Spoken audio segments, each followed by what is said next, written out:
안녕하십니까. 행복한 아침 이재용입니다. 안녕하세요. 정예인입니다. 오늘은 11월 7일 화요일이고요. 어우, 춥습니다. 체감 기온은 지금 한겨울인 것 같아요. 날이 너무 많이 추워졌습니다. 자, 날씨는 잠시 후에 알아보도록 하겠고요. 오늘은 1% 엄마 코칭 그리고 머니 시간 준비되어 있습니다. 자기주도 학습과 요즘 기승을 부리고 있는 전세 사기에 대해서 알아보도록 하겠습니다. 자, 가장 먼저 날씨 전해드릴게요. 마지원 기상캐스터 안녕하세요. 네, 상암 DDMC 앞에 나와 있습니다. 하루 사이에 계절의 변화가 느껴집니다. 찬바람이 불면서 초겨울 추위가 찾아왔는데요. 오늘 나가실 때는 두툼한 겨울 외투를 챙겨주시기 바랍니다. 네, 오늘 날씨 어떤지 자세히 좀 전해주세요. 네, 아침까지 남부에 약한 비가 이어졌습니다. 오늘은 전국이 흐린 하늘로 시작하겠고요. 낮부터는 차차 맑아지겠습니다. 비가 그치고 북서쪽에서 찬 공기가 유입됐습니다. 현재 중북부 지역에는 올가을 첫 한파특보가 발효 중인데요. 어제보다 아침 기온이 10도 이상 뚝 떨어진 데다 바람까지 불면서 체감 온도는 더 낮겠습니다. 오늘은 해안가를 중심으로 바람이 강하게 불겠습니다. 순간 풍속 초속 20m에 이르겠는데요. 그 밖에 전국 대부분 지역에도 강한 바람이 예상되니 안전사고에 유의하시기 바랍니다. 네, 현재 서울 4.4도, 강릉 8.2도, 대전은 7.8도를 나타내고 있는데요. 일부 내륙과 산간은 아침 기온이 영하권으로 떨어졌습니다.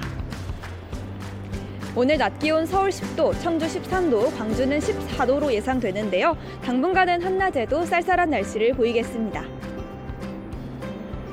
네, 급격한 기온 변화에 놀라셨을 텐데요. 이럴 때일수록 감기 걸리지 않도록 면역력 잘 챙겨주시고요. 농작물 관리에도 각별히 신경 쓰셔야겠습니다. 날씨 전해드렸습니다.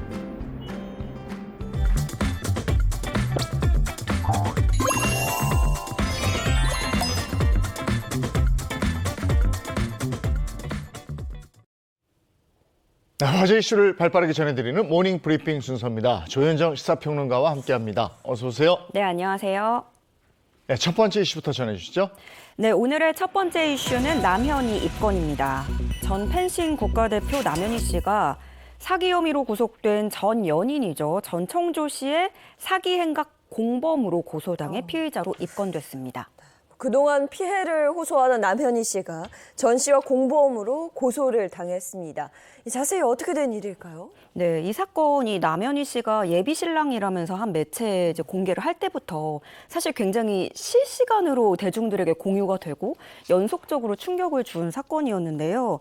그러니까 경찰은 지금까지 전청조의 사기 행각을 규모로는 26억 원 정도, 또 피해자는 20명으로 파악을 했습니다. 이 가운데 한 명이 남현희 씨를 공범으로 지목해서 고소를 하면서 남현희 씨도 이번에 피의자로 새롭게 공식 입건이 된 건데요. 그러니까 그동안 남현희 씨는 계속 좀 본인이 피해자다라고 주장을 해왔습니다. 그러니까 어제 오후에 남현희 씨는 2시 20분쯤에 서울 송파경찰서로 출석을 했고요.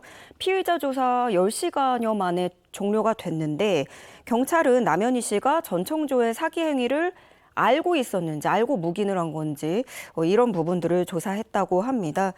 그러면서 이제 남현희 씨는 그 전에 이제 본인은 피해자다, 공범이 아니다라고 주장을 하면서 이미 전청조로부터 받은 외제차와 뭐 명품 등을 이미 제출하기도 했고요. 그래서 뭐 거짓말 탐지기를 해보자 이런 주장도 내세웠는데 경찰 관계자는 어제 그 조사 내용을 토대로 전청조와의 대질 조사도 또 검토할 전망이라고 합니다. 남현희 씨 사건 외에도 또 계속 논란이 되고 있는 거 있어요. 가수 지드래곤의 마약 혐의 사건인데 네. 어제 조사받으러 가더라고요. 네. 어제 그 영상 또 사진 많이들 보셨는데요. 마약 투약 혐의를 받고 있는 가수 지드래곤, 본명 권지용 씨가 어제 오후 1시 20분께 첫 조사를 받기 위해서 인천경찰청 마약범죄수사계 사무실로 자진 출석했습니다. 이건 권 씨가 지난달 22일에 피의자로 형사 입건된 이후에 처음 진행되는 조사 일정인데요. 그 취재진들이 많이 몰려갔거든요. 그래서 마약 투약 혐의를 인정하냐라는 물음에는 권 씨가 마약 관련 범죄를 한 사실이 없다. 그걸 밝히려고 이 자리에 온 것이니 긴 말 하는 것보다는 빨리 조사를 받고 나오겠다. 이렇게 답했습니다. 또 경찰의 무리한 수사라고 생각하느냐라는 질문도 있었는데요. 그 질문에는 지켜봐야 알겠죠 라고 말하면서 염색이나 탈색은 언제 했느냐라는 질문에는 한 적이 없다라고 주장했습니다. 경찰은 권 씨를 상대로 간이시약 검사를 진행해서 투약 여부 등을 확인한 뒤에 소변과 모발을 채취해서 국립과학수사연구원에 정밀 감정을 의뢰할 방침이라고 밝혔습니다. 네, 뭐 어제 간이시약 검사를 했죠. 검사 결과는 바로 나왔죠? 네, 간이시약 검사는 빨리 나오거든요. 네. 그래서 권 씨는 어제 4시간가량 피의자 조사를 마치고 경찰서를 나서면서 이제 음성으로 나왔다. 죄송합니다. 음성으로 나왔다라고 답을 했고요. 그 이후에 자신의 SNS 계정에 좀 의미심장한 글귀를 남기는데 사자성어, 사필귀정 이렇게 올리고 그 뜻인 모든 일은 결국 반드시 옳은 이치대로 돌아간다라는 글이 적힌 이미지를 게시했습니다. 네, 뭐 사건 다 조사가 진행 중이니까 지켜봐야 되겠는데 하여간 보는 입장에서는 참 찝찝합니다. 네. 자, 다음 이슈 전해주시죠. 네, 두 번째 이슈는 청년수당 사각지대입니다. 서울에 거주하는 청년들의 취업 준비를 지원하는 청년수당이 불필요한 소비에 사용된 것으로 조사되면서 청년수당 관리에 사각지대가 있다고 나타났습니다. 이들은 청년수당을 문신 제거 시술비로 쓰거나 한우 오마카세를 먹으러 가는 곳에 쓰기도 했습니다. 그러니까 이게 세금이거든요. 아, 그렇죠. 근데 그 세금이 문신 제거, 뭐 한우 오마카세 등으로 새고 있는 겁니다. 정말 황당한데요. 원래 이렇게 아무 제약 없이 사용이 가능한 건가요? 아니죠. 예. 말 그대로 미래를 준비하고 취업을 준비하게끔 지원을 해주는 거고, 이 청년들이 경제적 상황에 구애받지 않고 진로 탐색, 취업 준비에만 집중할 수 있도록 서울에 거주하는 미취업, 단기 근로 청년에게 월 50만 원씩 최대 6개월간 활동 지원금을 지급하는 서울시의 대표 청년 정책인데요. 그러니까 애초에 서울시가 최소한의 장치는 마련을 해뒀어요. 기본적으로 호텔, 주점, 뭐 귀금속이라든가 백화점 이런 곳에는 제한 업종을 걸어둔 겁니다. 그래서 클린 카드라고 해서 여기선 결제가 안 되는 거죠. 하지만 불가피한 경우에 한해서 현금 인출과 계좌 이체를 허용하고 있다는 점을 악용한 겁니다. 그러니까 물론 그 현금을 어디다 썼는지 그 증빙 내용 같은 걸 좀 기술을 해야 되는데 매달 제출하는 기술서가 있거든요. 기록서가 거기에 이렇게 써서 내라고는 하는데 그 사실상 이런 현금 내역을 일일이 점검하기 어려운 게 실정이고요. 결국에 사각지대를 노리고 사용해서는 안 되는 곳에 이렇게 청년수당이 일부 사용되고 있었습니다. 청년수당 제도에 사각지대를 이용한 얌체족들이 있다는 건데 이게 구체적으로 어떤 사례들이 있습니까? 예, 예컨대 신용카드 대금을 납부하거나 숙박업소를 예약하고 또 적금이나 청약금을 납부한다. 이거는 이렇게 쌓아두는 거니까 이것도 안 되거든요. 그리고 데이트 통장이나 모임 통장 이체를 위해서 현금을 사용하기도 했고요. 앞서 말씀드린 그 한우 오마카세 같은 경우에는 원칙적으로는 아예 불가능한 건 아니에요. 왜냐하면 이 청년수당으로 어쨌든 간 이 취업준비생들이 밥 한 끼는 먹을 수 있게끔 식당에서 그 음식을 먹을 때 쓸 수는 있거든요. 하지만 우리 사회 통념상 한 끼에 이제 몇십만 원 하다 보니까 이게 너무 좀 과도한 소비가 아닌가 하는 지적이 나오는 거고요. 이런 상황은 결국에는 이런 청년수당이 용도 제한 없이 현금 사용을 허용하면서도 또 통제할 수 있는 장치는 미비하기 때문이라는 지적이 나옵니다. 어제 우리가 실업수당 세는 거 얘기했었는데 네. 오늘은 또 청년수당이 세고 있다 이런 얘기를 했습니다. 공적 지원금 제도 이런 부분 수선 좀 해야 되겠다 이런 생각이 듭니다. 네. 다음 이슈 전해주시죠. 네 번째 이슈는 여성 숏컷 캠페인 확산입니다.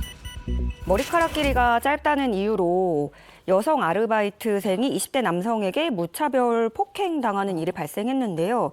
온라인에서는 이에 대한 반발의 의미로 짧은 머리 스타일인 숏컷을 한 여성을 지지하는 캠페인이 이어지고 있습니다. 네, 이게 사실 말이 안 되는 일이거든요. 그렇죠. 네. 짧은 머리 때문에 한 여성이 무차별 폭행을 당했습니다. 이 캠페인 배경, 이 사건부터 한번 자세히 짚어보죠. 네, 이 사건은 지난 4일에 경남 진주의 한 편의점에서 발생한 일입니다. 술에 취한 20대 남성이 갑자기 들어와서 편의점에서 아르바이트를 하던 중인 그 20대 여성을 주먹으로 때리고 발로 차는 등 폭행을 한 혐의로 경찰에 붙잡혔는데요. 이때 이 여성 아르바이트생만 때린 게 아니고 보다 못해 말리던 50대 남성까지도 심하게 구타하고 뭐 의자를 들어서 가격을 한다든가 굉장히 심한 폭행이 이어졌었어요. 근데 남성 피의자가 범행 당시에 이런 말을 합니다. 머리카락이 짧은 걸 보니 페미니스트다. 나는 남성 연대인데 페미니스트는 좀 맞아야 한다. 라는 취지의 발언을 한 것으로 조사됐습니다. 저 말도 안 되는 일이 벌어진 거예요. 짧은 머리 하면 페미니스트다? 그리고 페미니스트면 그렇게 때려도 되는 겁니까? 아니죠. 네. 아, 이건 뭡니까? 그러니까 이 사건이 알려지면서 이제 공분한 사람들이 SNS를 중심으로 해시태그와 인증사진 캠페인을 벌이고 있는 거예요. 여성 쇼컷 캠페인이라고 해시태그를 달아서 짧은 머리 인증사진을 올리고 나도 쇼컷이다. 그럼 나도 맞아야 되는 거냐 이렇게 연대의 목소리를 내고 있는 건데요. 이 사람들은 여성 쇼컷에는 잘못이 없다라면서 사진을 계속 올리고 있고요. 사실 그동안 좀 여성 대상을 한 범죄 사건들은 많았습니다. 얼마 전에 그 실미역 사건도 그랬고요. 그렇지만 이렇게 드러내놓고 머리카락이 짧으면 맞아야 된다. 이런 건 또 처음이거든요. 이런 양상은. 그래서 전문가들은 이번 사건이 여성 혐오가 노골적인 형태로 가시화된 범죄다라면서 혐오 정서를 방치하는 건 이번 사건처럼 생명을 위해하는 일을 방치하는 것이기 때문에 정부가 주도적으로 대책을 제안할 필요가 있다라고 지적했습니다. 앞서 사건도 그렇고 이번 사건도 그렇고 참 찝찝합니다. 네, 찝찝합니다. 왜 자꾸 이런 사건들이 생기는 건지. 오늘 모닝 브리핑 여기까지 하겠습니다. 조현정 시사평론가와 함께했습니다. 고맙습니다. 네, 고맙습니다.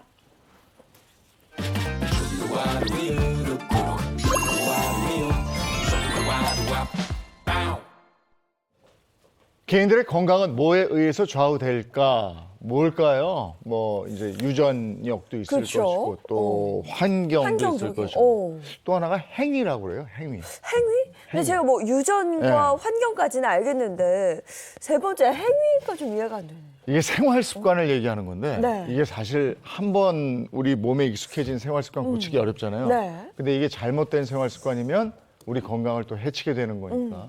자, 얘기 나누겠습니다. 닥터 하우스입니다. 내 몸을 위한 건강 노하우 닥터하우스에서 전해드릴게요. 안녕하세요. MC 정수입니다. 안녕하세요. 치과 보철과 전문의 김경진입니다.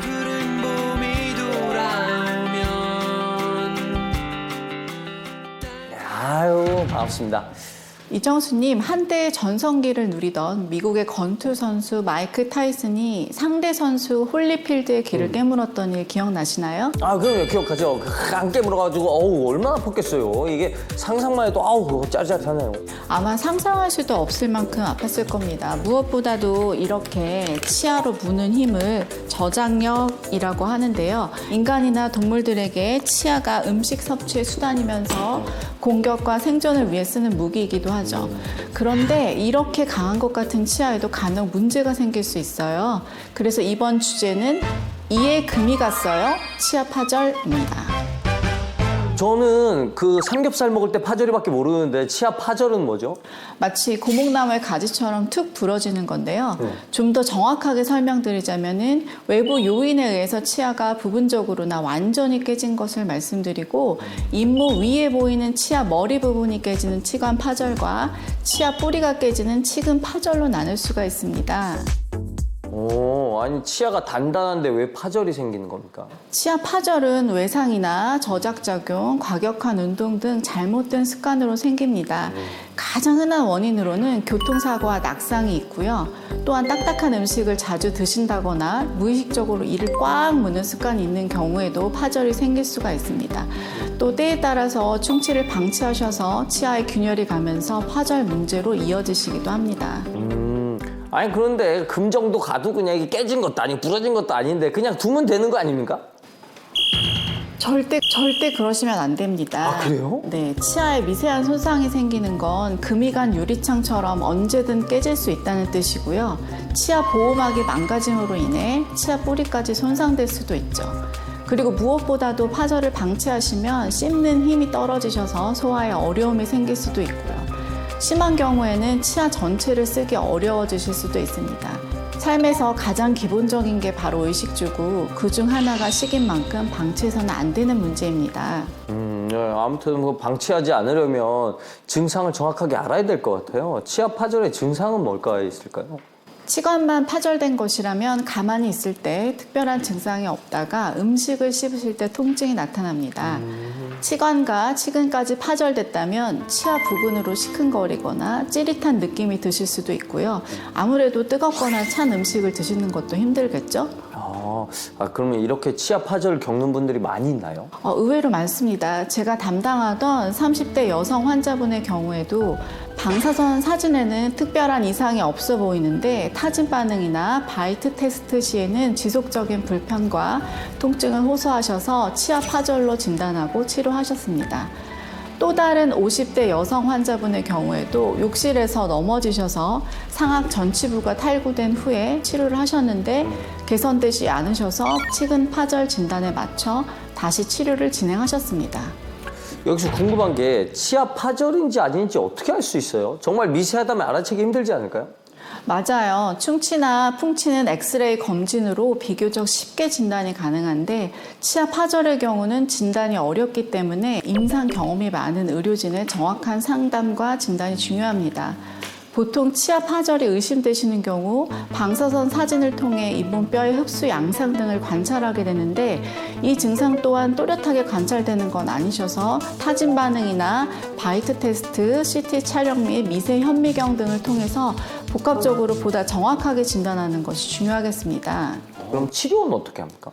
치아 파절의 치료는 깨진 부위와 크기를 고려해서 레진, 라미네이트, 크라운 등을 적용하고요. 만약에 치아가 깨지면서 신경까지 노출됐다면 신경 치료를 병행하셔야 됩니다. 치아가 뿌리까지 회복이 불가능할 정도로 손상된 경우에는 임플란트 인공치아를 식립을 해야 되죠. 이 임플란트까지 가면 안 되니까 이 예방해야 되거든요. 예방법도 좀 알려주십시오. 우선 평소 딱딱하거나 질긴 음식을 드신다면 자제하셔야 됩니다. 또 생활 습관도 마찬가지인데요. 수면 중에 이갈이를 하시거나 스트레스로 인한 이 악물기를 자주 하신다면 주의가 필요하고요. 이갈이가 심한 경우나 과격한 운동을 하시는 경우에 치아의 충격이 덜 올 수 있도록 교합 안정장치인 마우스피스를 착용하시는 것도 치아 파절을 예방하는 방법이 될 수 있습니다. 그리고 무엇보다도 꾸준한 구강 검진을 통해서 주기적으로 치아 상태를 살펴야 자연 치아 보존율을 높이고 조기에 발견, 치료할 수 있다는 점을 잊지 마시기 바랍니다.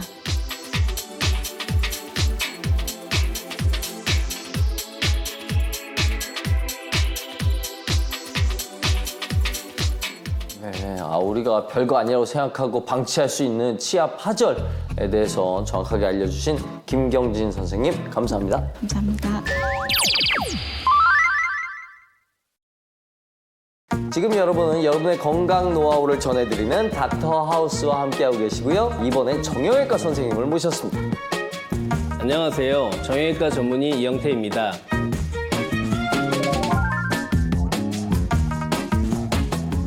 이정수님, 실제로 보니 무척 동안이세요. 제가요? 우리 엄마가 이렇게 낳아줬는데 선생님도 동안입니다. 감사합니다. 옛날에 비하면 요즘 참 동안인 분들이 많지 않습니까?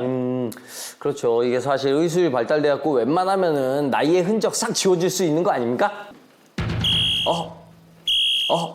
그러나 허리 건강은 그렇지 않아요. 그래서 오늘의 주제, 지울 수 없는 세월의 흔적, 척추관 협착증입니다. 우선 척추관 협착증이 뭡니까? 네, 척추관 협착증은 어떤 원인에 의해 척추 중앙의 공간이 좁아져 허리 통증과 하지의 신경 이상 증상을 일으키는 질환을 얘기합니다. 척추 중앙 공간이요? 척추의 중앙에는 척수가 지나가는 빈 공간이 있는데 이 공간을 척추관이라 하고요. 척수에서 나오는 신경들이 우리 몸 각 부위로 나가는 공간을 추간공이라고 해요. 이 척추관과 추간공이 좁아져 생기는 질환이 척추관 협착증입니다. 척추관과 추간공은 왜 좁아지는 걸까요? 척추관 협착증의 원인으로는 선천적인 원인이 있을 수 있고요. 드물게는 척추 종양이나 감염으로도 생길 수 있습니다. 하지만 대부분의 경우 척추의 퇴행성 변화로 인해 나이가 들면서 뼈가 뾰족해지는 골극 현상으로 인한 이유, 또 두꺼워진 인대나 허리 디스크 등이 원인일 수가 있습니다. 이제 이해가 되네요. 이 나이 들면서 생길 수 있는 거기 때문에 세월의 흔적이라고 하셨군요. 그럼 만약에 척추관 협착증이 생기면 어떤 증상들이 나타나나요? 주 증상은 허리 통증을 보이거나 다리가 저리면 아픕니다. 특징적 증상으로는 간헐적 파행증이 또 있는데요. 파행은 걸을 때 하지에 조이는 듯한 통증과 근력이 약해지며 갑자기 걸음을 멈추고 쪼그려 앉거나 눕게 되죠. 통증이 사라지면 다시 걸을 수 있고요. 즉, 걷다 쉬다 하는 것처럼 중간에 쉬어야만 걷는 게 가능합니다. 몰랐는데 생각보다 무서운 질환이네요. 그렇습니다. 상당히 많은 분들이 나이 들어 생긴 가벼운 증상으로 착각해 방치하게 되는데요. 그러면 심한 통증은 물론 마비, 대소변 장애 등으로 이어져 생활에 상당한 불편함이 있을 수 있으니 결코 방치해서는 안 됩니다. 그렇겠네요. 아니, 그 허리 디스크는 흔하게 많이 봤는데 척추관 협착증도 많이 있나요? 지난 2021년 한 해만 해도 척추관 협착증 진료비가 9천억 원을 넘었을 정도고요. 실제 척추관 협착증 환자는 지난 2017년 164만 7,147명에서 2021년 179만 9,328명으로 10% 가까운 인원이 늘었습니다. 많이 늘었네요. 척추관 협착증은 왜 이렇게 많이 늘어나는 겁니까? 척추관 협착증과 같은 척추 질환은 노인 인구가 늘어남에 따른 우리 몸의 노화, 그럼에도 불구하고 운동량이 부족한 것, 또 잘못된 자세 등으로 인해 계속해서 환자 수가 늘고 있는 추세입니다. 그러면은 이걸 이제 알아야 병원에 가서 진단을 받아볼 텐데, 이 척추관 협착증이 생겼는지 어떻게 하면 스스로 알 수 있을까요? 네, 그럴 줄 알고 제가 척추관 협착증 자가진단법을 준비해 왔습니다. 오, 좋습니다. 최근에 나타난 변화로 판단하시면 되겠습니다.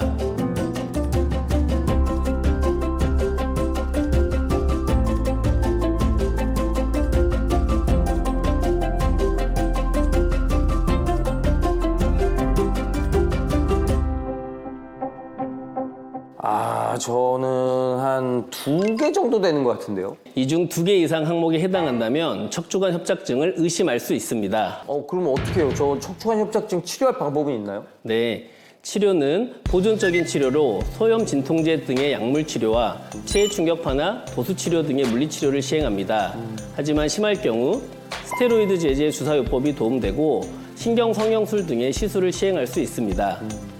또 환자 스스로 할 수 있는 방법으로는 자세 교정과 복근 운동을 실시하고 필요하면 보조기를 사용할 수 있습니다. 그러나 증상이 심해지거나 보존적 요법으로 호전이 없으면 신경 압박 요인을 제거하기 위한 감압 수술이 필요한 경우도 있습니다. 그렇군요. 그러면 예방법도 좀 알려주시면 좋을 것 같아요. 네, 척추관 협착증을 예방하기 위해서는 항상 바른 자세를 유지하는 게 중요합니다. 갑자기 허리를 비틀거나 구부리는 동작 또한 삼가는 것이 좋고요. 여성분들의 경우 신발굽이 너무 높거나 딱딱한 것은 피해 주시고 무거운 물건을 들거나 옮길 때는 허리에 무리가 가지 않도록 다리를 굽혀 몸과 가깝게 해주세요. 그리고 증상 초기에 가까운 정형외과에서 진료하는 것이 도움이 되겠습니다.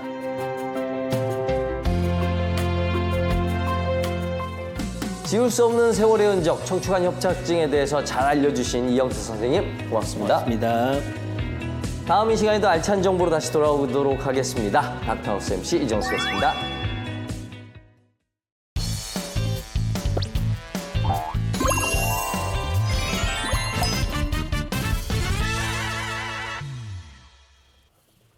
소중한 자녀들의 학업과 진로 그리고 속마음까지 쏙쏙들이 알려드리겠습니다. 1% 엄마 코칭 샤론쌤, 이미애 코치님 그리고 신지연 씨 함께합니다. 안녕하세요. 안녕하세요. 네, 오늘 사연 통해서 한번 얘기 나눠볼 거리를 찾아볼까요? 네, 사연 먼저 들려드릴게요. 초등학교 5학년 아이를 둔 엄마입니다. 다른 애들은 가만히 내버려둬도 알아서 책도 읽고 공부도 한다는데 도대체 우리 애는 스스로 하는 게 없어요. 학원 숙제라도 하라 하면 왔다 갔다 집중을 못하고 잔소리한다고 입만 나옵니다. 내년은 중학교 준비도 해야 하는데 어떻게 하면 스스로 공부하는 습관이 생길까요? 라는 사연입니다. 야, 고민 깊으시죠? 다른 애들은 내버려둬도 알아서 책 읽고 공부. 다른 애들 아닙니다. 특수한 애들은 예? 이게 지금 말씀이 주로 자기주도 학습을 어떻게 하나 뭐 이런 말씀이신데 네. 대부분의 아이들은 엄마 주도 학습합니다. 그렇죠. 근데 자기 주도 학습을 어떻게 할까? 야, 이거 다 고민이죠. 초등학생인데 척척 알아서 자기가 공부하는 애는 얼마나 될까요? 답은 거의 없다죠. 네. 정상이고요. 그런데 엄마들은 이해를 못해요. 아니 내가 학원 보내줘. 학습지 시켜줘. 과외 붙여줘. 그냥 앉아서 공부만 해. 왜 못하는 거야? 라고 이야기하죠. 네. 네. 아니 근데 또 이렇게 곁에 보면 또 그림처럼 또 그렇게 하는 애들이 있어요. 그러니까 있죠, 그런 애들이 있죠. 있으니까 또 자꾸 비교가 되는 거고. 아니 공부가 제일 쉽지 않냐. 내가 뭐 밖에 나가서 돈을 벌어오라 그래. 너한테 밥을 하라 그래. 그냥 공부만 해. 공부 재밌지 않아. 막 저 혼자 얘기하고 있는 거예요. 그냥 듣지도 공감을 않고. 못하죠, 애들은. 네. 그럼. 이해가 안 돼요. 네. 그러니까 스스로 공부하는 네. 참 엄마들의 뭐 큰 바람이긴 한데 이게 어렵습니다. 어렵죠. 사실은 옆집 애가 그랬다 그러면 진짜 가서 24시간 관찰 카메라 돌려봐야 됩니다. 네. 진짜 하고 있는지. 네. 그런데요, 우리 스스로 하는 공부가 상당히 중요한데 코로나를 겪으면서 큰 변화가 있었습니다. 학생을 예를 들어서 상위권, 중위권, 하위권이라 나눈다면요. 그래도 중위권들은 학교도 열심히 다니고 공부도 잘하는 아이들이었는데 코로나 때 등교를 못했잖아요. 네. 그러다 보니까 이 성적이 많이 하향됐습니다. 그래서 표를 보시면 아시겠지만 중위권 아이들이요. 코로나 겪으면서 학교를 안 가고 하향 평준화가 진행이 됐다. 결국은 상중하에서 중이 하로 변했다. 이렇게 되었습니다. 그때 이제 대부분 다들 집에만 있었으니까 그때 집에 있는 24시간을 어떻게 활용했느냐에 따라서 이렇게 상중하가 나뉘어버린 것 같은데 네. 시간을 잘 쓴 아이와 시간을 잘 쓰지 못한 아이 이렇게 된 거잖아요. 네, 맞습니다. 많은 전문가들도 같은 이야기를 하고 있는데요. 이 코로나 시기를 겪은 학생들의 학습 격차가 심화된 요인으로 자기주도 학습 능력 차이를 꼽고 있습니다. 무려 전체 64.92%를 차지하고요. 다음으로 학부모의 학습 보조 여부, 또 학생 교사 간 피드백 한계, 사교육 수강 여부 등을 꼽고 있는데 뭐 지금 보시면 아시겠지만 자기주도 학습 능력 차이가 뭐 말할 것도 없이 압도적입니다. 네. 그렇죠. 이제 학교를 가면 1교시, 2교시, 3교시도 있고 숙제도 있고 시험도 있었죠. 그런데 코로나 시대는 모든 24시간을 내가 관리해야 되는 거죠. 그러니까 공부에 관심 있는 아이들, 특히 자기주도가 있는 아이는 시간을 많이 쓸 수 있었습니다. 그래서 그럼 자기주도가 뭔가 가장 중요한 거는요. 내가 스스로 선택하는 거죠. 자, 내가 먼저 선택해보고 또 그걸 하다 보니까 성공을 해. 자신감이 생기죠. 이게 가능해야 되는데 사실 자기주도 학습 능력은요. 오히려 학원보다는 뭐 수능이라든가 아니면 대학 입학이라든가 아니면 취업, 즉 내가 결정권을 가진 행동이 좋은 결과를 만들어냅니다. 그래서 우등생을 살펴보면요. 이 친구들한테는요. 공부해라 말하지 않습니다. 네. 오히려 밥 먹어라. 네. 오히려 뭐 옷 걸어라 이 정도 하지 공부하라고 잔소리하는 건 없어요. 들여다보면 얘는 왜 이런가 봤더니 얘는 공부를 그냥 습관처럼 하는 거예요. 눈 뜨면 책 보고 책 보면 문제 풀고 그리고 자고 그리고 만일에 공부 못했으면 잠 안 자고 그래서 오히려 엄마들이 제발 잠 좀 자라 이렇게 이야기합니다. 네. 근데 이제 중요한 게 이제 그 습관을 만들어 주려면 네. 그만큼 또 엄마 입장에서는 또 시켜야 되잖아요. 그렇죠. 양치 하나 할 습관 만들어 주려고 해도 계속 반복해서 시키면 그게 습관이 되듯이. 네. 그러니까 그게 참 힘든 것 같아요. 예. 맞아요. 예. 예를 들어서 사연, 공부 습관, 사연 속에 엄마가 봤을 때 아이가 왜 공부 안 한다 했을 때 사실 저는 엄마 행동을 먼저 들여다봅니다. 입으로 막 내가 너 학원 보냈잖아. 너 과외 붙였잖아. 했을 때 혹시 엄마가 이 친구가 학원을 갔다 와서 복습하는지 과외 시간에 집중해서 공부하는지 아니면 문제집 한 권을 제대로 풀었는지 확인했냐가 중요하죠. 그런데 보통 이게 초등 때 만들어지거든요. 유아 시기부터 엉덩이 힘. 뭐 예를 들어서 5세 때 30분 앉아있는 아이들이 초1 때면 40분을 앉아있을 수 있습니다. 그리고 내가 오늘 이거 해야지라고 알고 그거를 체크하고 몸에 배인 애들이 공부 습관이 만들어지는 거거든요. 그래서 자기주도 학습은 하늘에서 뚝 떨어지는 게 아니라 어릴 때부터 엄마가 집에서 약간의 엄마 주도로 강제적으로 몸에 배게 해야 한다는 게 첫 번째 스텝입니다. 그러니까 네. 엄마가 진짜 할 역할이 크네요. 그러니까 애는 그냥 이렇게 잘 모르는데 엄마가 알게 알게 모르게 계속 이렇게 습관을 이렇게 만들어줘야 돼요. 그렇죠. 환경을 만들어주고 분위기를 만들어줘야 판을 깔아줘요. 된다잖아요. 그렇죠. 그렇죠. 그야말로 엄마가 좋은 코치가 돼야 되는 건데 운동 선수들도 좋은 프로그램으로 딱 맞춰서 이렇게 계획적으로 하면 좋은 운동 선수가 되듯이 네. 학습 습관을 그렇게 만들어줘야 되는 거네요. 네네. 그런데 이게 사실은 막연하잖아요. 네. 모호하잖아요. 그럴 때 우리는 구체적 목표를 삼는다고 합니다. 예를 들어서 아침에 얘가 딱 눈을 떴는데 자기 책상에 그날 해야 될 게 쌓여 있는 거예요. 근데 아주 간단한 거예요. 뭐 30분이라고 한다면 뭐 책 한 권 읽어보기, 뭐 그림 그리기, 퍼즐 맞추기, 뭐 수학 문제집 2페이지 풀기. 이래서 이 아이가 가뿐하게 할 수 있는 걸 해야 돼요. 가뿐하게. 너무 많으면 아이들은 지치고 내가 이 집에서 잘못 태어났구나 생각할 수 있어요. 불행하다고 생각해요. 불행하게. 엄마 왜 나만 시켜? 이렇게 얘기를 해요. 내 친구들 다 노는데 왜 나만 시켜? 아 그래 요것만 하자. 이래서 애가 하다 보니까 실력이 쌓여요. 그러면 친구들한테 자랑할 수 있거든요. 네. 그래서 구체적 목표를 천천히 하자. 그리고 항상 잘했다고 칭찬해 주셔야 됩니다. 그러니까 이게 뭐 묻지도 따지지도 말고 그냥 매일 내가 당연하게 해야 하는 일처럼 느끼도록 만들어줘야 한다는 건데 네. 저는 그 예전에 그 김연아 선수가 네. 경기 전에 몸을 풀고 있을 때 한 기자가 다가와서 물어봐요. 이렇게 몸을 풀거나 연습할 때 어떤 생각을 하냐고. 네. 그때 김연아 선수 좀 뭐 황당하다듯이 웃으면서 말하죠. 뭔 생각을 해요? 그냥 하는 거지. 그러니까 아이들에게도 그냥 네. 당연히 내가 네. 해야 되는 걸로 만들어줘라라는 말인 것 같아요. 맞아요. 실제로는 이제 이런 걸 갖다 그냥 요즘 말로 공부 근육이라고 합니다. 왜 우리가 근육을 키우잖아요. 그런데 여러분 그 자기주도 학습이 무엇인가를 좀 먼저 알면 좋을 것 같은데요. 사실 이거는요 성인 학습 개념입니다. 절대로 우리나라 아이들이 태어나자마자 나는 대한민국에서 자기주도 학습을 하겠다라고 생각할 수 없습니다. 그래서 이거는 과정이 있는데요. 기본적으로 공부를 계획하고 그다음에 실행하고 평가하고 그리고 다음에 반영하는 겁니다. 그러니까 어른이에요. 어른. 예를 들어서 나는 공부를 어떻게 할 건가라고 생각했을 때 자기가 나 이 과목이 너무 재미있어. 그럼 수업 시간에 충실히 듣고 그리고 나는 이제 더 공부하고 싶어라고 스스로 찾아봐야 되거든요. 그랬을 때 이 효과가 굉장히 자기한테 이익이 돼야 됩니다. 그래서 모든 걸 했을 때 내가 재미있고 그다음에 이거에 대해서 나한테 효과가 좋구나 느꼈을 때 지속이 되죠. 이런 것들의 자기주도 프로세스를 좀 보신다면 여러분이 아마 학생들한테 팁을 줄 수 있을 것 같아요. 네. 그러면 자기 주도가 잘 되는 학생들의 경우에는 네. 엄마 주도의 학습 습관이 이미 몸에 배어 있는 학생들이 자기 주도 학습이 가능한 건가요? 저는 이렇게 생각해요. 네가 우리 집에서 살려면 적어도 유아 때 30분은 책상에 앉아 있어라. 가혹하네. 네. 아니 적어도 무슨 뭐 내가 뭐 왕인 것처럼 굴면 안 되죠. 초등학교 가면 적어도 40분 잘 들어라 수업을. 이래서 몸에 배워야 되는데요. 쉽진 않습니다. 제일 중요한 건 엄마가 이걸 꾸준히 하느냐예요. 엄마가 어떨 때는 기분이 좋을 때는 야 오늘 하지 마.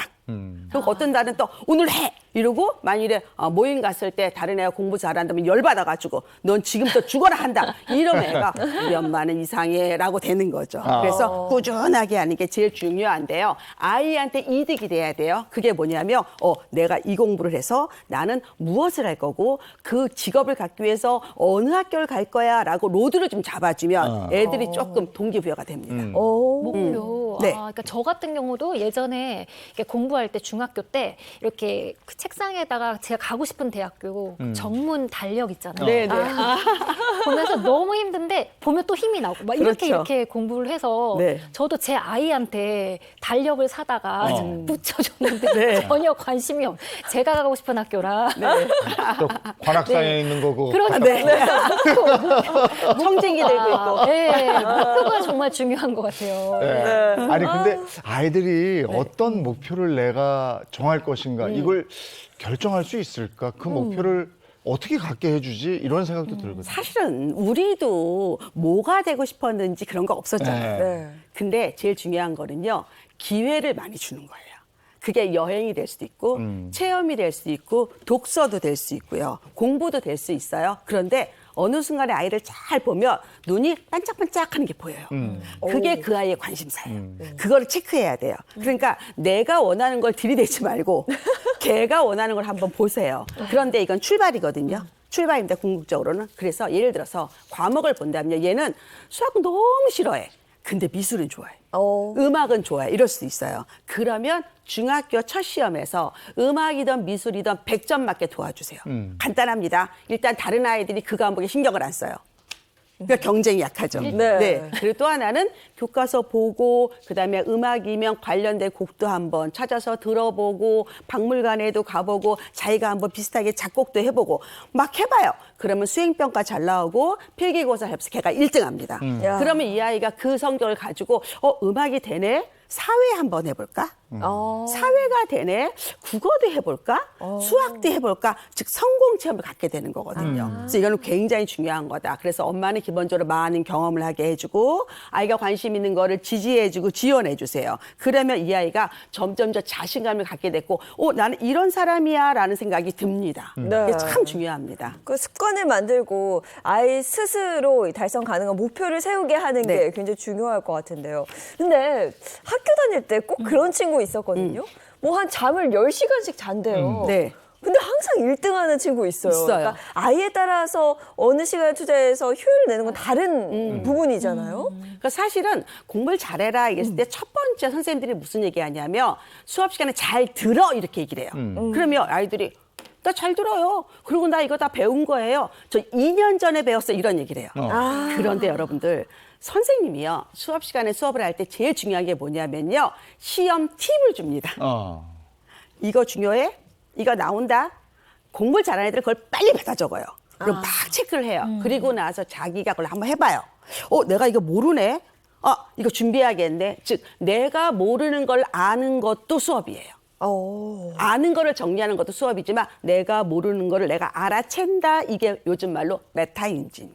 메타인지. 내가 알아야 돼요. 그래서 공부 잘하는 애들은 수업 시간에 나를 평가합니다. 이거 내가 모르는 거, 이거 내가 다시 확인해야 되는 거, 이런 아이랑 그냥 나 원래 다 아는 거야 라는 아이들은 시험 성적에서 차이가 납니다. 네. 그러니까 그게 딱 발칵이 되는 순간이 진짜 있더라고. 그러니까 애가 학원을 사춘기 전에는 막 이렇게 열심히 잘 다니니까 네. 잘 하겠거니 했는데 그냥 영혼 없이 그냥 학원 가방만 들고 그냥 왔다 갔다 했는지 그게 나중에 결과가 되더라고요. 결과가 나오더라고요. 영혼 없이 그렇게 왔다 갔다 하는 애들이 밑으로 깔아주는 애들이야. 그러니까. 엉덩이로 앉아있는 습관, 공부 습관을 기르고 그다음에 네. 목표를 정하고 지금 말씀하신 메타인지를 네. 키워라. 이러고 이제 공부를 꾸준하게 지속적으로 하는 힘을 키워줘야 될 텐데 이건 어떻게 키워줍니까? 일단은 아이가 공부가 재미있어야 돼요. 그걸 우리가 지적 호기심이라고 합니다. 궁금해한 거를 찾았고 내가 그걸 공부했을 때의 성취감. 그런데 여기서요. 우리 가족 중에서 가장 상처를 주는 분이 있습니다. 누군지 아세요? 엄마. 엄마인가? 엄마, 아빠? 아빠, 형, 동생. 이었던 내가 가족에서 당당한 나의 포지션이 있어야 되는데 그게 없어요. 그럼 어떻게 해야 되느냐. 사실 아이가 하나의 경우 좀 덜한데요. 둘이다, 셋이다 이러면 자꾸 비교하잖아요. 그러면 잘한 나이가 평균이에요. 절대 맞아요. 아니거든요. 그래서 이 아이를 갖다가 칭찬해 주셔야 돼요. 잘한다, 열심히 한다. 근데 여기서 또 칭찬의 팁은요.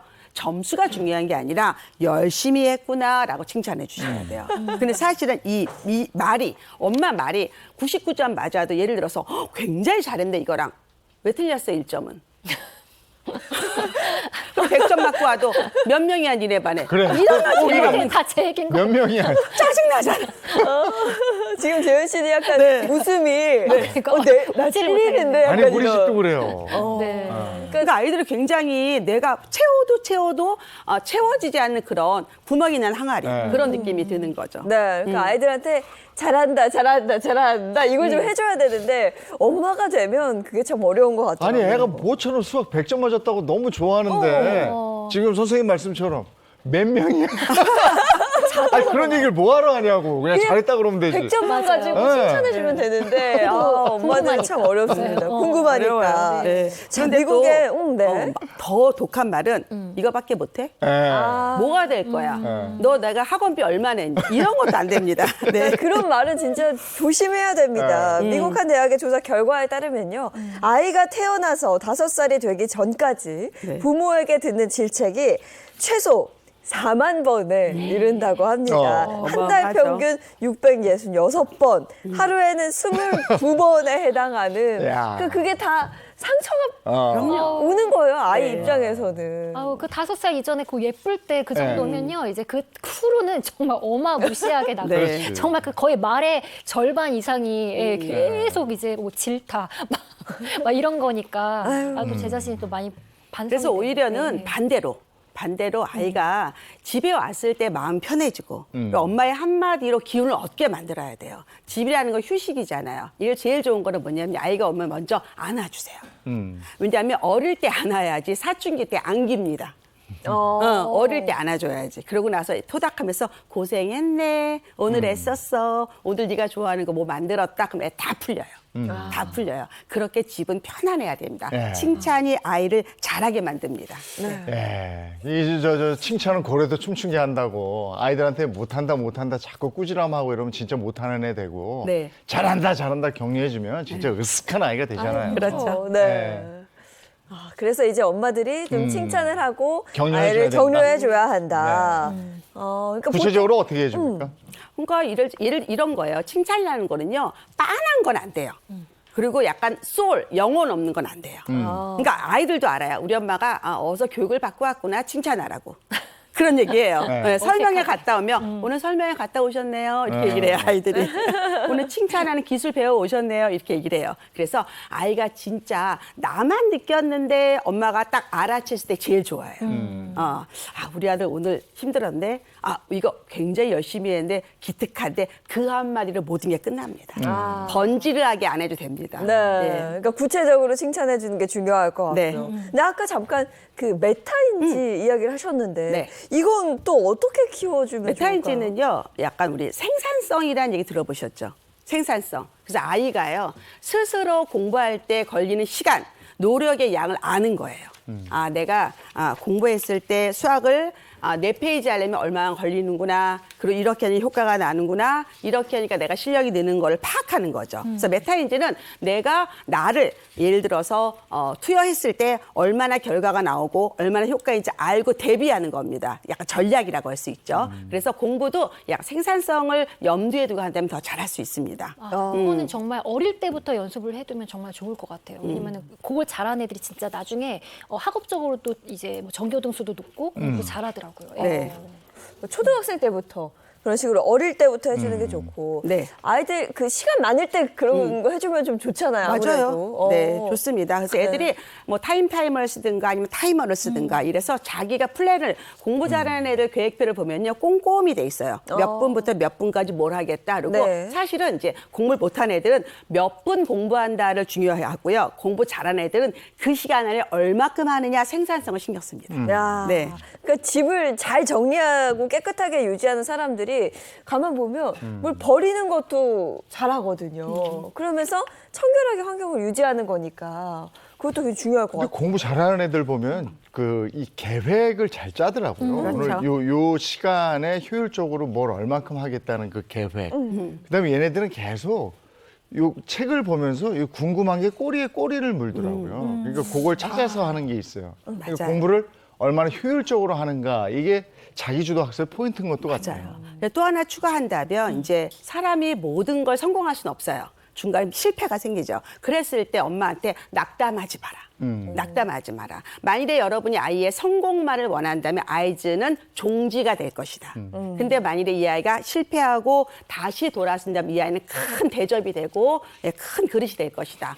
이랬을 때 가장 중요한 단어가 회복 탄력성이죠. 네. 네. 실패했을 때 다시 일어나는 거. 그 힘이 엄청 중요한데요. 이거의 포인트는 또 얘가 내가 지금 실패했지만 이게 나의 끝은 아니야. 나는 어떤 목표가 있어. 나는 이 실패를 교훈 삼아서 성공할 거야 라는 자신감 그리고 부모의 절대적인 지지가 필요합니다. 네. 회복 탄력성을 키울 수 있는 방법 지금 살짝 말씀해 주셨는데 조금 더 구체적으로 좀 알려주세요. 예를 들어 이런 거예요. 내가 첫 시험은 버렸어. 중간고사. 그런데 기말이 있잖아.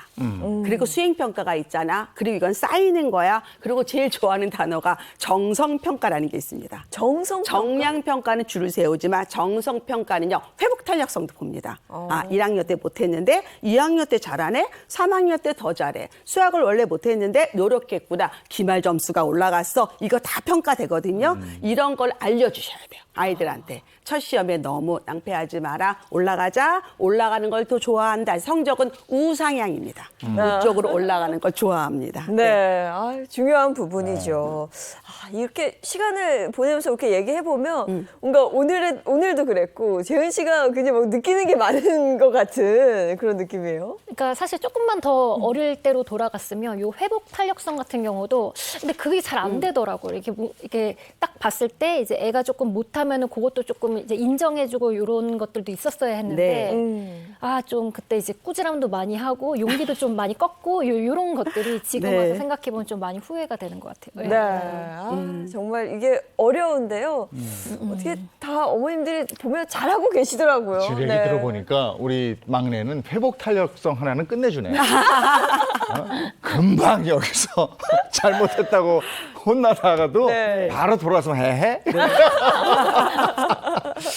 공부가 그냥 되는 게 아니죠. 네. 또 뒷받침 많이 해주시고 자기주도성, 메타, 인지, 예, 그다음에 또 회복 탄력성까지 예, 아유 할 게 많습니다. 좋은 코치가 돼 주십시오.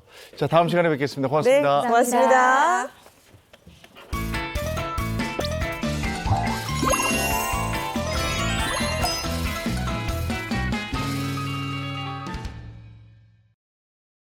전세 사기를 당한 30대 피해자가 오늘 또 극단적인 선택을 했습니다.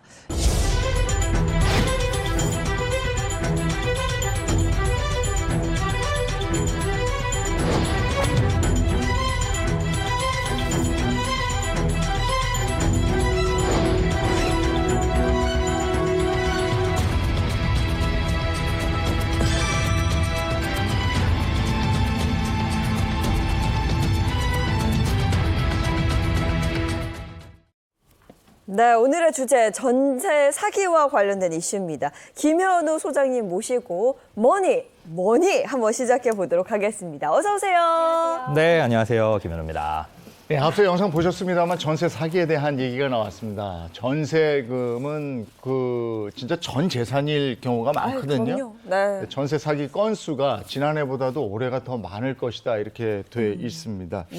2002년보다 많다. 빌라왕 사건 우리가 기억날 겁니다. 네. 수원 일가족 전세 사기 사건으로 불리는 그런 사건이죠. 네, 맞습니다. 이 피해 규모는 지금도 계속 불어나고 있다고 하는데요. 전세 사기, 깡통 전세, 이 피해자 소원 대책위원회는 이 사건 임대인인 정 씨 일가의 개인 또 법인 소유 건물 52개 중 세대수가 파악된 건물 40개 건물 721세대로 예상 피해액이 1,230억 원에 달할 것으로 추정했습니다. 뭐 아직까지 확인되지 않은 건물이 추가로 나올 가능성이 있어서요. 이 피해 규모는 더 커질 전망이라고 하는데, 자, 가장 먼저 이 사건 공인중개사들도 개입을 했다고 하죠. 네, 그렇습니다. 우리가 이 세입자로 들어갈 때는 공인중개업소 통해 가지고 공인중개사 분들 믿고 이제 계약을 하는 경우가 많이 있는데요.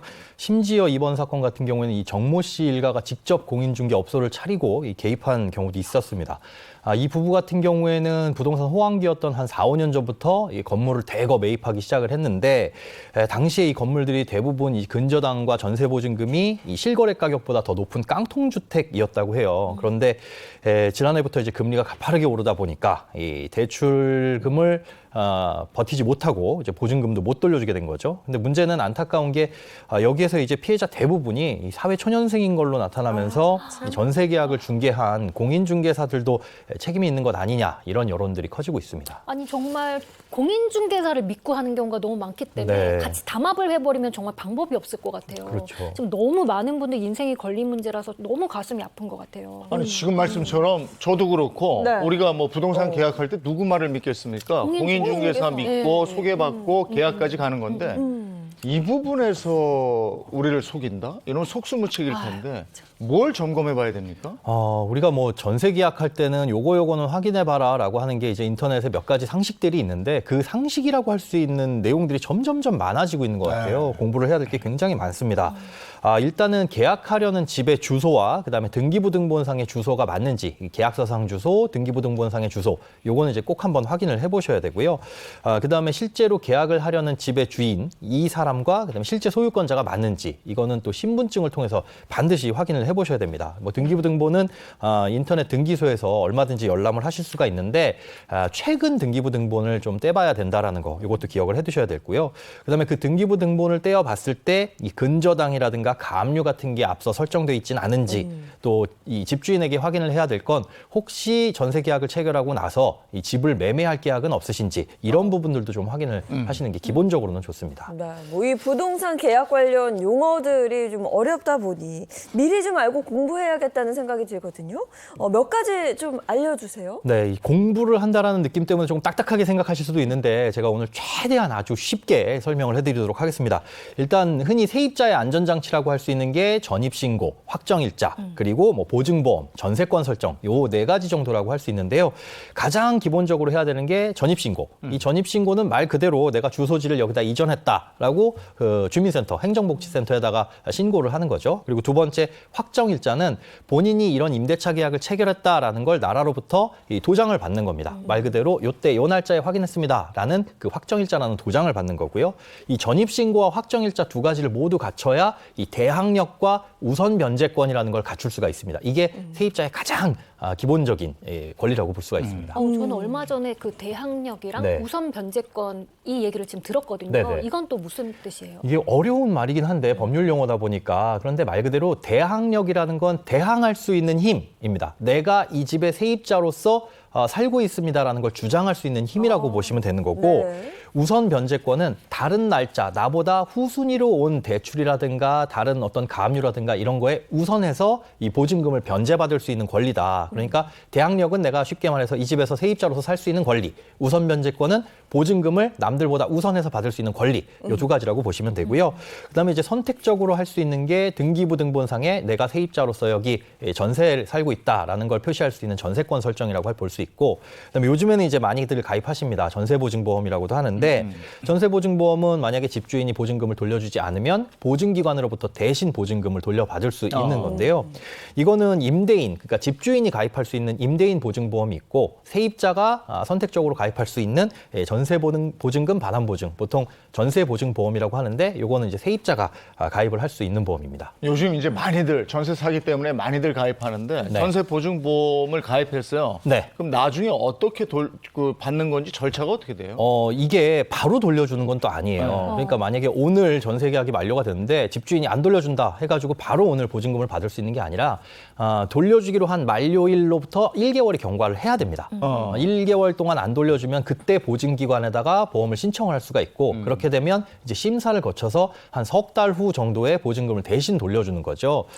그러다 보니까 시간이 조금 오래 걸릴 수 있습니다. 나는 오늘 잔금을 받아가지고 보증금을 받아서 잔금을 치러야 되는데 그 시기가 붕 뜰 수가 있잖아요. 그렇죠. 그러니까 보증금을 돌려줄 수 있는지를 미리 사전에 확인을 해서 집주인의 사정이 안 될 것 같다라고 한다면은 뭐 대출을 받은 보증금이면 미리 연장 신청을 하거나 이런 준비를 사전에 하셔야 됩니다. 이게 시간이 걸리니까 네. 그 사이에 이게 또 견뎌낼 수 있어야 되는 거고. 맞습니다. 아까 집주인이 드는 게 있다고 그랬잖아요. 네네. 이게 뭐? 임대인 보증보험? 네. 이거 집주인한테 들어라 말아라 할 수 있나요? 이게 집주인이 지자체 임대사업자로 등록된 이 임대사업자 같은 경우에는 의무로 가입을 해야 돼요. 집주인이 가입을 해야 되는데, 이게 문제가 전세 계약이 만약에 거짓으로 드러나게 되면 이 허그 같은 곳에서는 보증금을 돌려주질 않습니다.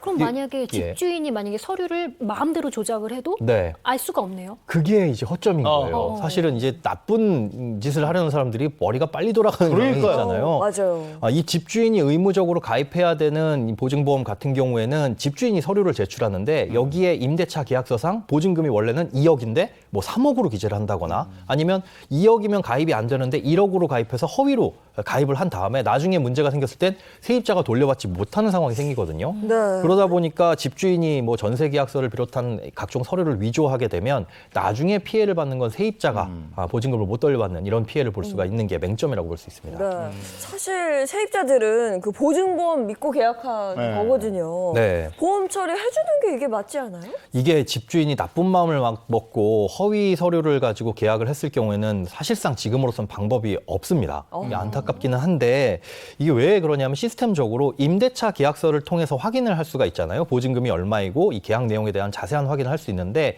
이 허그 같은 곳에 이 보증기관 같은 곳에서는 임대차 계약이 진짜인지 아닌지를 뭐 세입자에게 확인할 수 있는 시스템이라든가 아니면 우리가 이제 확정일자를 받을 때 주민센터에 그 임대차 계약서를 내는데 그건 사실 전입신고를 마치고 실제로 이사를 한 다음에 내는 거잖아요. 그러다 보니까 계약 당시에 이 가입하는 보험을 나중에 가서 확인할 수가 없는 이런 앞뒤가 안 맞는 상황이 생겨버린다는 거죠. 그래서 이런 부분에 있어서는 이 세입자가 다시 한번 확인을 하시거나 아니면 직접 보험을 가입하시는 수밖에 지금으로서는 답이 없습니다. 그러니까 이거를 시스템을 정비해 주시든가 아니면 네. 이런 걸로 요런 이제 사각지대 틈을 뚫고 들어가서 사기를 쳐먹는 사람들 있잖아요. 있어. 네.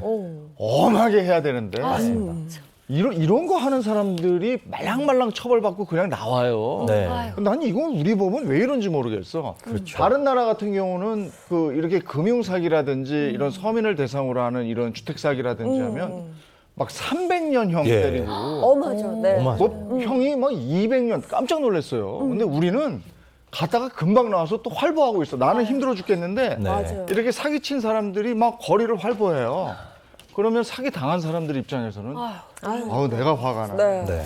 자 그러면 이제 그 전세 사기를 당한 사람은 어떻게 해야 되는지 네. 그것을 우리가 이제 사연이 와 있으니까 이거 보고 얘기 나눠. 네, 사연과 함께 풀어보도록 하겠습니다. 작년 9월에 시세가 5억 원 아파트에 2억 8천만 원 전세로 들어왔습니다. 집주인이 아파트를 내놓을 생각이 없다고 하도 대출도 없어서 안심하고 입주했는데요. 어제 저녁에 갑자기 집을 팔게 됐다며 연락이 왔습니다.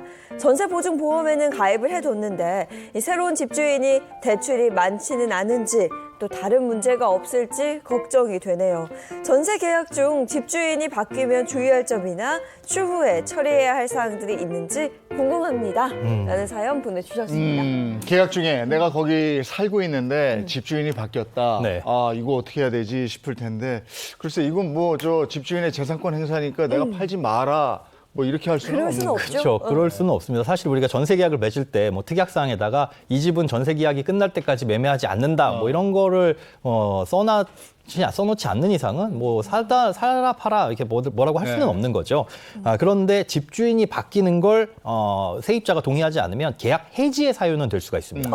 계약을 그럼 해지할 수가 있어요? 그렇죠. 지금 이 전세 계약을 지금부로 종료를 한다. 집을 파는 즉시 종료를 한다라고 주장을 할 수가 있는 건데요.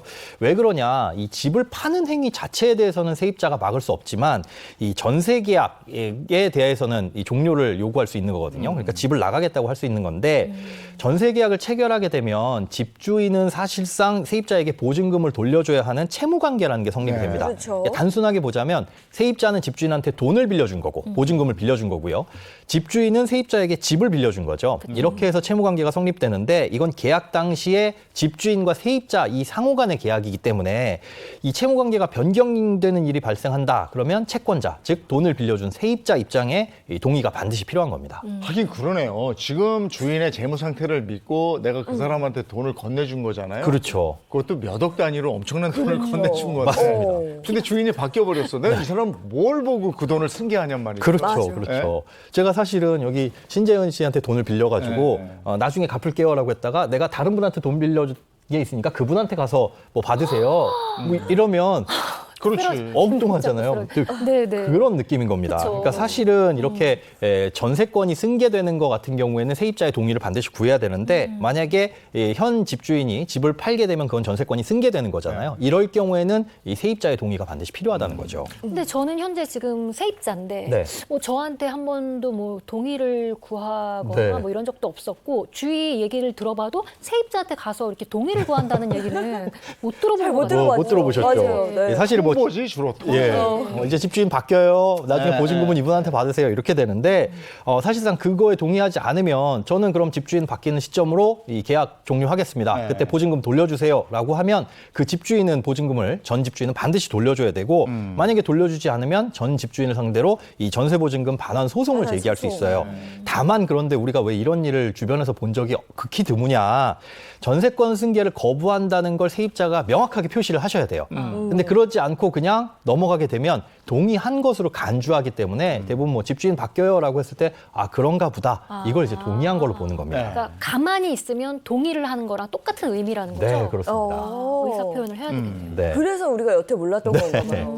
근데 사실 그 전세권 승계 거부하기에는 우리 다 이사 한 번씩 해봤잖아요. 그렇죠. 보통 일이 아니죠. 야, 정말 힘듭니다. 그 이사하기가 워낙 어려운데 그냥 단순히 좀 걱정이 된다 이 마음을 가지고 네. 이 전세권 승계를 거부하기에는 아, 이거는 좀 아닌 것 같다 싶기도 하거든요. 그렇죠. 뭐 집주인 바뀌는 거야 늘 있는 일이고 라고 할 텐데 사실 집주인이 바뀔 때 새로운 집주인이 법인일 때는 조금 조심을 하셔야 돼요. 이럴 경우에는 전세계약 종료를 조금 생각을 해보셔야 되는데 우리가 집주인에게 문제가 생겨서 보증금을 못 돌려받게 되면 그 집이 경매로 넘어가고 경매로 넘어갔을 때 이 집을 누가 낙찰받으면 그 낙찰받은 돈의 일부를 우리가 보증금으로 받을 수가 있는 거거든요.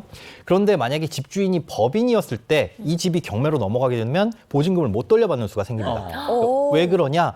아까 우선 면제권을 확보했다고 말씀드렸잖아요. 확정일자에 나는 예를 들어 10월 1일부로 들어갔다. 그러면 그 뒤로 발생되는 근저당이라든가 가압류는 상관이 없는데 집주인이 법인이 되면 내가 확정일자를 받고 우선 변제권이 있다고 하더라도 이 법인, 이 회사에서 그 회사에 일하는 직원에게 못 준 월급이라든가 아니면 퇴직금, 그게 먼저 먼저 건강보험료 나가야 돼요. 이것들이 가장 우선순위로 올라오게 돼요. 그래서 경매로 넘어가는데 이게 뭐 몇 천만 원, 뭐 천만 원 단위로 남겨 있다. 그러면 네. 그거 먼저 빼주고 나머지를 보증금으로 받게 되니까 법인이 집주인으로 새로 온다라고 한다면 이 부분에 대해서는 전세계약 종료를 조금 심각하게 고민을 해보셔야 아, 됩니다. 이건 조심해야 되겠네. 네. 그러면 이제 새로 집주인이 되는 사람의 신용 상태라든지 뭐 채무 상환 상태라 이런 거 어떻게 알아봐요? 개인의 상황을 알 수는 없어요. 그렇기 때문에 이 집주인의 신용정보 이런 것들은 개인정보니까 우리가 확인할 방법은 없지만 요즘에 나온 안심전세 앱이라는 게 있습니다. 여기를 통해서 집주인의 체납, 세금 체납 사실 그리고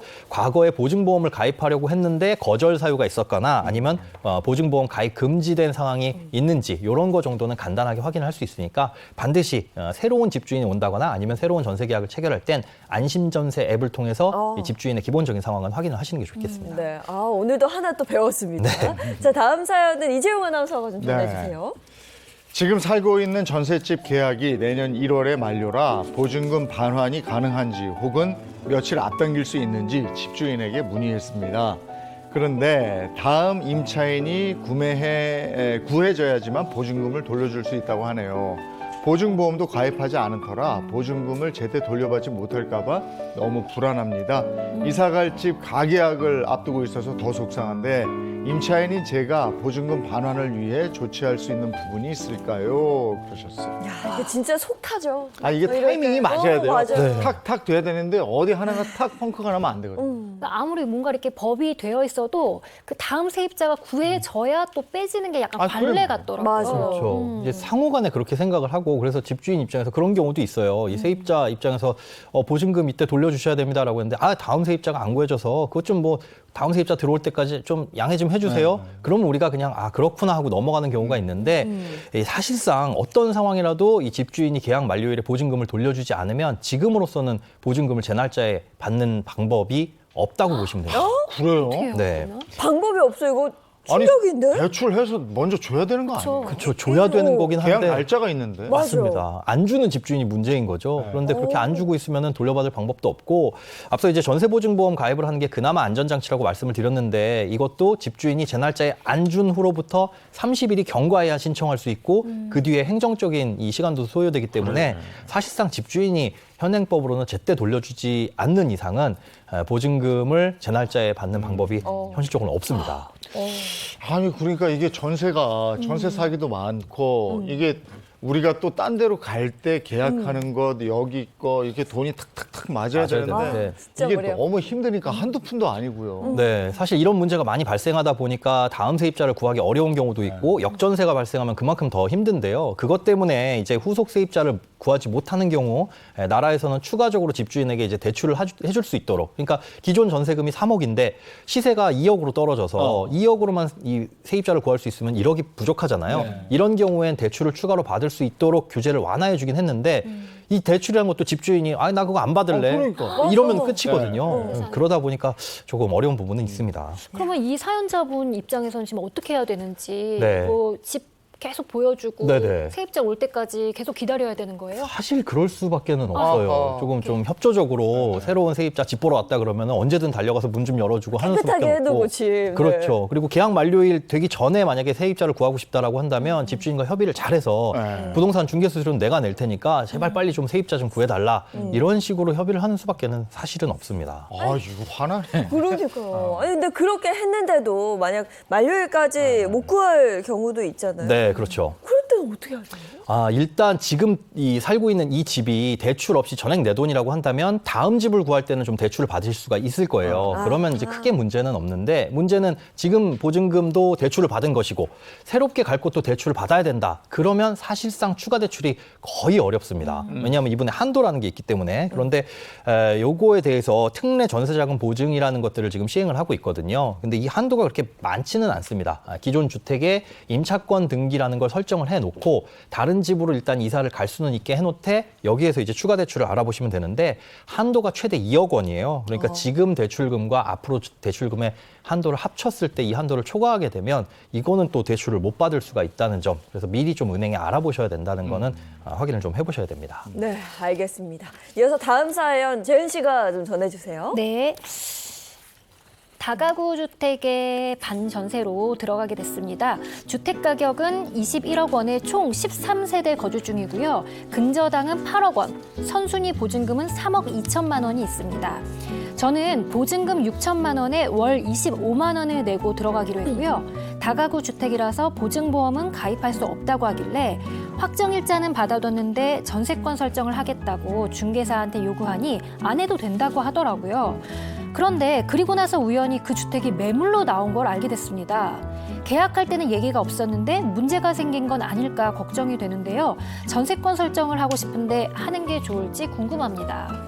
좀 복잡한데 네. 우선 이제 근저당 또 선순위 보증금 요 개념에 대해서 먼저 알고 갈까요? 네, 우리가 등기부등본 떼보면 근저당 설정 이런 말이 있습니다. 어렵죠. 그런데 채권 최고액 얼마 써 있는데 이거는 쉽게 얘기해서 이분이 금융기관에 대출을 받았는지 안 받았는지 받았다면 얼마를 받았는지를 확인할 수 있는 내용이에요. 네. 그러니까 근저당 채권 최고액이 만약에 1억 2천이다 그러면 보통 우리가 은행에서 대출을 받으면 1억을 대출받아도 그거의 1.2배, 한 1억 2천 정도를 설정해 놓거든요. 그래서 대략적으로 이분이 은행에 대출 얼마 받았구나라고 확인할 수 있는 게 근저당이라고 보시면 되고 그다음에 선순위 보증금을 확인해야 되는 부분은 다가구 주택일 경우에 이게 집이 한 채이거든요. 그러니까 나보다 먼저 세입자로 들어오신 분이 있으면 집이 경매로 넘어갔을 때 그분들 보증금 먼저 떼어주게 되어 있어요. 그래서 그분들 선순위로 있는 보증금이 얼마인지 이게 이제 확인하는 게 선순위 보증금이라고 보시면 됩니다. 일단 뭐 확정일자를 받아놨다고 하니 뭐 안심이 되긴 하는데 보증보험이 없다. 이 다가구는 보증보험 가입이 안 되나 봐요? 법적으로 가입이 안 되는 건 아닌데 사실상 현장에서 가입이 어려운 경우가 많이 있어요. 왜냐하면 이제 다가구 주택 같은 경우는 위반 건축물이 있는 경우가 종종 있거든요. 이러면 이제 보증보험 가입 대상에서 제외됩니다. 그런데 이분 같은 경우에는 보증보험을 가입 안 했고 그 가입 기준에 부합하지 않는다고 해도 크게 걱정은 안 하셔도 될 것 같은데 왜냐하면 소액 임차 보증금 우선 변제 제도라는 게 있어서 이 보증금을 우선적으로 다른 근저당이라든가 뭐 가압류에 비해서 우선적으로 받을 수 있는 제도가 있기 때문이에요. 일단 이 보증금이 일정 금액 이하면 지역에 따라서 어느 정도까지는 보증금을 보호받을 수 있는데 예를 들어 서울 같은 경우에는 보증금이 1억 6,500만 원 이하다. 그러면 최대 5,500만 원까지는 돌려받을 수 있고요. 세종시나 용인, 화성, 김포 같은 경우에는 보증금이 1억 4,500만 원 이하면 최대 4,800만 원까지는 먼저 보호를 받을 수 있습니다. 그런데 만약에 앞서 말씀드린 곳이 아니다라고 한다면 최대 금액이 뭐 적게는 2,500에서 많게는 2,800까지 정도이니까 지역에 따라서 다르니까 이 부분은 좀 확인을 해보시는 게 좋을 것 같습니다. 근데 아까 사연 중에 공인중개사가 네. 얘기를 하기를 전세권 설정 안 해도 된다라고 네네. 얘기를 했다고 했잖아요. 그렇죠. 아니 이래도 괜찮은 거예요? 사실 전세권 설정이라는 거는 우리가 앞서 말씀드린 대항력이랑 우선 변제권만 갖추고 있으면 동일한 효력이 있기 때문에 굳이 안 하셔도 됩니다. 그러니까 전세권 설정을 하려면 이게 등기부등본에 쓰는 거거든요. 그러니까 비용도 수십만 원 발생할 수 있고 그다음에 이 전세권 설정을 하는 게 이 집주인이 좀 반대를 할 수도 있어요. 여러 가지 뭐 등기부등본상에 남는 것도 있으니까. 그리고 꼭 반드시 좋은 것만 있는 건 아니니까 대항력만 갖췄다라고 한다면은 이 전세권 설정은 꼭 굳이 안 하셔도 된다고 기억하시면 되겠습니다. 예, 알겠습니다. 오늘 오늘 전세 사기에 대한 얘기, 전세에 대한 얘기 했는데 우리나라가 유독 사기 범죄가 그렇게 많다고 그럽니다. 그런데 앞서 말씀드렸지만 사기범 잡고 나면요. 조금 있으면 풀려나는 이 법에 맹점이 있는 게 아닌가 이런 생각이 들어요. 사기 범죄는 그 피해자가 굉장히 많거든요. 그럼요. 네. 가정 파괴범에 준해서 처벌해야 되는 게 아닌가. 맞습니다. 이런 사람들이 활보하는 세상이 이게 온당한 사회입니까? 그건 아닌 것 같습니다. 오늘 전세에 대한 얘기 나눠봤습니다. 고맙습니다. 고맙습니다. 맞습니다.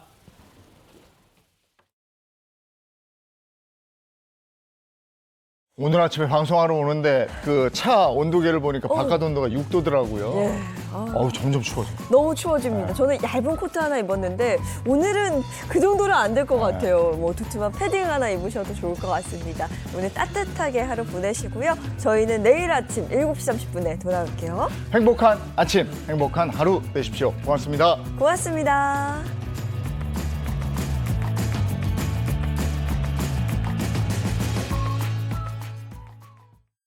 채널 A